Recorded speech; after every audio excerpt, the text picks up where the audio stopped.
মাঠে সবাই নিজের নিজের কাজে ব্যস্ত, আর এদিকে বুড়ি নাচ করছে। তো দেখো, তো তোমাদের জন্য আমিও একটা অসাধারণ মুহূর্ত পেলাম অনেক দিন পর, বহু বছর পর।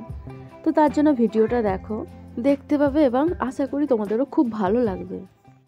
তো সকলকে স্বাগতম, আশা করি সকলে খুব ভালো আছো, সুস্থ আছো, আর আমারও ভালো থাকা সুন্দর সুন্দর ব্লগ উপস্থাপন করে দেয়। তো ভিডিওটা কন্টিনিউ করো। তো অনেক দিন পর মাঠে এলাম, খুব ভালো লাগছে।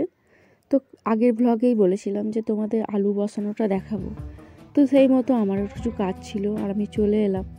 তো জলও সঙ্গে করে কিছু আনলাম, আর আলু কিছু কম পড়েছিল তাই আলুও নিয়ে এলাম সাইকেলে করে। আর সঙ্গে এসছে ভাই, সঙ্গে জল আছে দেখে একজন ভেড়া চড়াতে এসছে, তো উনি একটু জল চেয়ে পাঠাতে বললেন।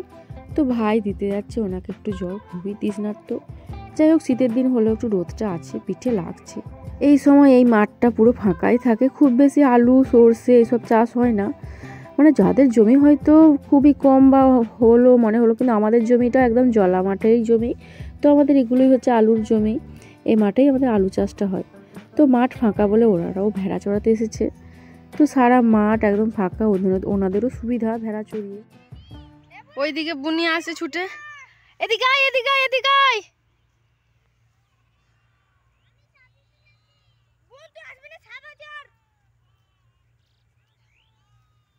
এ বুনিকে নিয়ে আয় ভাই, বুনিকে নিয়ে আয়, যা, আসবি না, আসবি না, দাঁড়া, ভাই যাচ্ছে, দাদা যাচ্ছে, দাঁড়া ভাই, একটু আনকে যা ভাই। তোরা যাচ্ছে, আনতে যাচ্ছে বুনিকে, আর সঙ্গে একটু জল নিয়ে যাচ্ছে। তো জল তেষ্টা পেয়েছে, খুব তৃষ্ণার্ত। তো ভাই যাচ্ছে ছুটে ছুটে জলটা দিতে। আহা, যেন অপু দুর্গা, যেন অপু দুর্গার একদম সেই ছবি।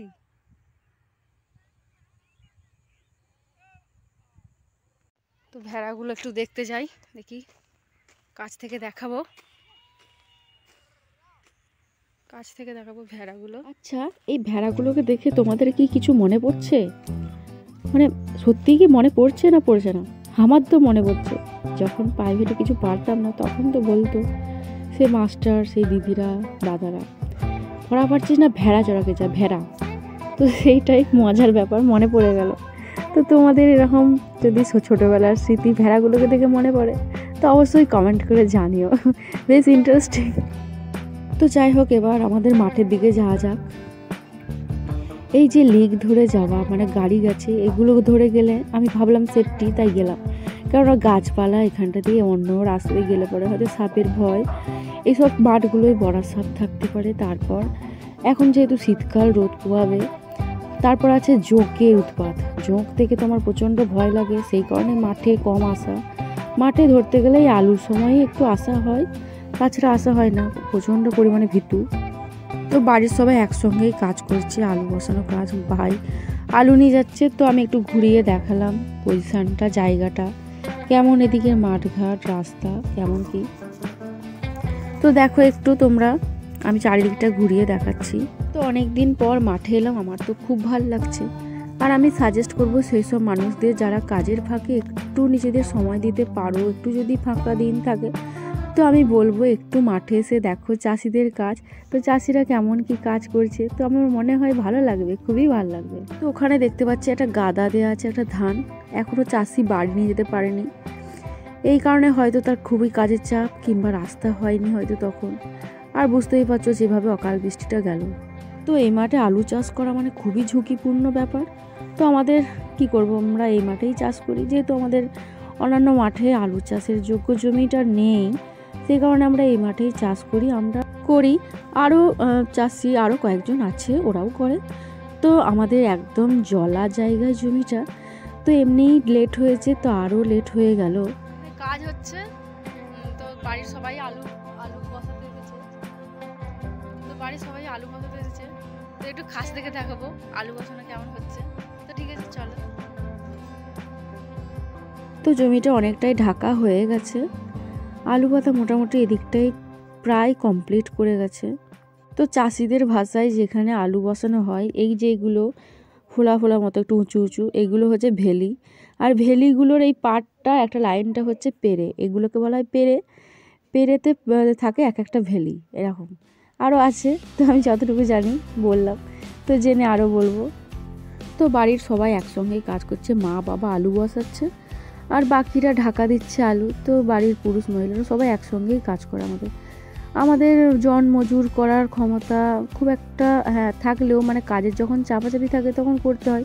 আর এখন যেহেতু পাওয়াও যাবে না, সবাই নিজের কাজে ব্যস্ত, লোক সংখ্যাটা খুবই কম, আর তাছাড়া অনেক পারিশ্রমিক দিতে হবে। তো সেই কারণে বাড়ির লোকজন দিয়ে যতটা আর কি ম্যানেজ হয়।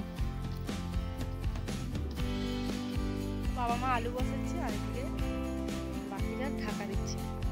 তো দেখতেই পাচ্ছ বাড়ির মহিলারা কতটা পারদর্শী। এদিকে আলু ঢাকা দেওয়া হচ্ছে, এদিকে এই সাইড সবাই কাজ করছে, আর ওদিকে বাবা মা আলু বসাচ্ছে।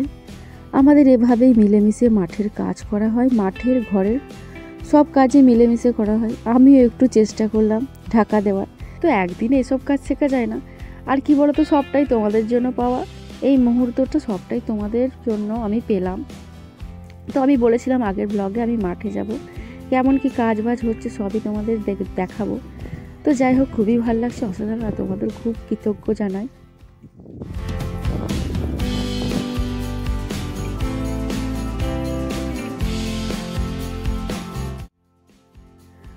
তো বাড়ির মহিলারা কত পারদর্শী দেখো, কোদাল দিয়ে আলু ঢাকা দিচ্ছে। তো ওদের যেমন হাতের রান্না টেস্ট, তেমনি মাঠের কাজও খুব সুন্দর করে, মানে প্রত্যেকটা কাজ খুব পরিপাটি করে করে, খুব গুছিয়ে করে। তো এভাবেই আমাদের মাঠের কাজ খুব আন্তরিকতার সঙ্গে করি, ভালোবেসে করি, আর দু পয়সা লাভের আশায় অবশ্যই অস্বীকার করার কোনো জায়গা নেই। তো আর দিকে কাজ করছে সবাই, সকলে খুব ব্যস্ত, আর দিকে বুনি কত সুন্দর নাচ করছে আহারে। তো বাচ্চাদের এটাই হচ্ছে একটা দুনিয়া। তো এত ক্ষয়ক্ষতির পর অনেক দেরিতে আলু বসানো হচ্ছে, আদৌ চাষিদের লাভ আসবে কিনা, লাভ উঠবে কিনা, এটাই হচ্ছে একটা আশঙ্কার বিষয়, চিন্তার বিষয়। তো বাবা মা আলু বসাচ্ছে, আমি একটু কাছ থেকে দেখানোর চেষ্টা করছি কেমন ওরা আলু বসাচ্ছে। তো দেখো, আলু বসানোর নিয়মটা, সবাই তো আলু খেতে ভালোবাসি কম বেশি, তো আলু বসানোর নিয়মটা একটু দেখে নাও। বীজ যেদিকে সেইভাবে, অবশ্য চাষিরা তো দেখে শুনে হাসবে যে আমাদের বোঝানো হচ্ছে। তো যারা জানো না, বোঝো না চাষের ব্যাপারটা, আলু বসানোর ব্যাপারটা, তো তারা দেখো। ভালো লাগলে অবশ্যই লাইক করো, কমেন্ট করো। লিমা সোনিয়া ব্লগের ব্লগগুলো তোমার কেমন লাগে, আমাদের এই অতি সাধারণ জীবনযাপন তোমার কেমন লাগে অবশ্যই জানিও। আবার এই নতুন করে আবার বীজ কিনে আবার বসাতে হলো, বীজের দাম আগুন, সব তো ঘরের থেকে করা হলো। আর এই হচ্ছে মাঠের পাশে সেই অভিশপ্ত জায়গা, এখানে অনেক ভূতের গল্প শুনেছি, আর অনেক সাপ আছে, জোঁক আছে, আর ভাবা যায় না। আর কিছু বলছি না, জাস্ট আর কিছু বলছি না। আর এই যে এদিকে ভাই ধান কুড়োচ্ছে, সমস্ত ধান কুড়িয়ে নিয়ে যাওয়ার পর জানি না ওর জন্য আর কতগুলো ধান পড়ে আছে, তারপরও ধান কুড়োচ্ছে, ও হয়তো বাড়ির দ্বিতীয় মড়াইটা বানাবে। তো যাই হোক, ধান কুড়ানো ওর অভ্যাস নয়, ও রাস্তাঘাটে যা দেখতে পাবে তাই কুড়িয়ে নিয়ে আসে। ও মানে ভাবে যে আমার হয়তো সবই দরকার পড়বে, তো এর জন্য বাড়িতে অনেক বকুনি খেয়েছে, বাবার কাছে মায়ের কাছে, তো প্রচণ্ড বকা খেয়েছে, তবুও স্বভাবটা যায় না। তো যাই হোক, ধান কুড়োনোটাও ভালো অভ্যাস। তো বাবার সঙ্গে আমি একটু হাতাহাতি আলু বসিয়ে দিলাম অনেক দিন পর, খুবই ভালো লাগছে। আর হ্যাঁ, এটা কিন্তু তোমরা মনে রাখবে, চাষিরা কিন্তু আর্মির সমান। চাষিরা যদি ভালো অবস্থায় যদি চাষবাস না করে, কেউ কখনো কিছুই হতে পারবে না। তো সেই দিক থেকে একটু সব চাষিদের প্রতি একটু ভালোবাসা রেখে, কেমন লাগছে ভিডিওটা অবশ্যই কমেন্ট করো।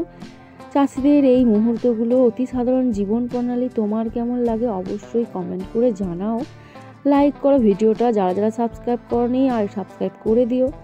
সমস্ত চাষিদের সম্মান করি, শ্রদ্ধা করি, শুধুমাত্র চাষি ঘরের মেয়ে বলে বলছি না, সমস্ত সৎ খেটে খাওয়া মানুষদের, পেশাদের সম্মান করি।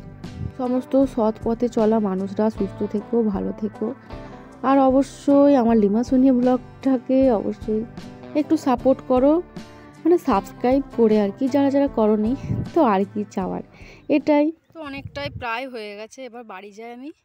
বাড়িতে অনেক কাজ আছে, বাদবাকি কাজগুলো গিয়ে করতে হবে। তো আজকে এই অবধি মাঠের কাজ।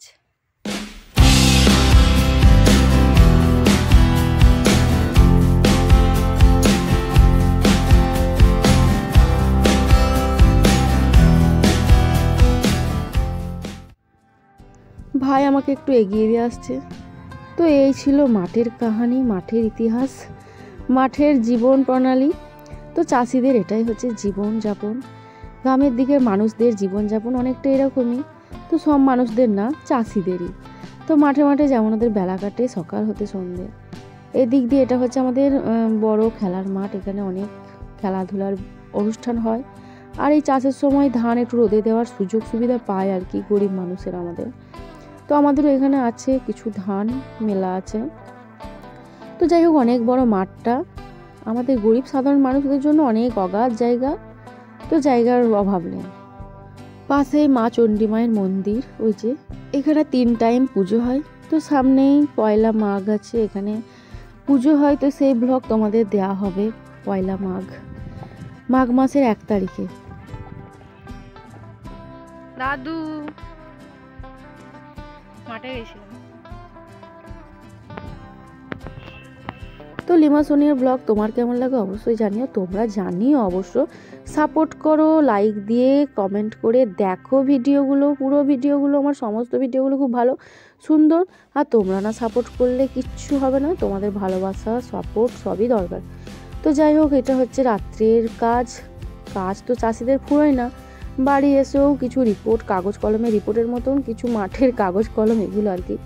তো অফিসদের মতো কিছু না, ব্যাপার স্যাপার। চাষিদের জীবনযাপন একদম আলাদা। তো দেখতেই পাচ্ছ। তো এটাই বলবো সবশেষে, লিমা সোনিয়া ব্লগ চ্যানেলটিকে একটু ভালোবাসো, সাপোর্ট করো, আরও সুন্দর করে চাষবাস করতে পারবো। আর তোমাদের ঘরেও খাবারে হেসেলে সমৃদ্ধ করতে পারবো আশা রাখি। তো সকলে খুব সুস্থ থেকো, সুন্দর থেকো, নিজের মতো করে একেবারে। তো দেখা হচ্ছে পরের ব্লগে। তো আজকের মতো টাটা।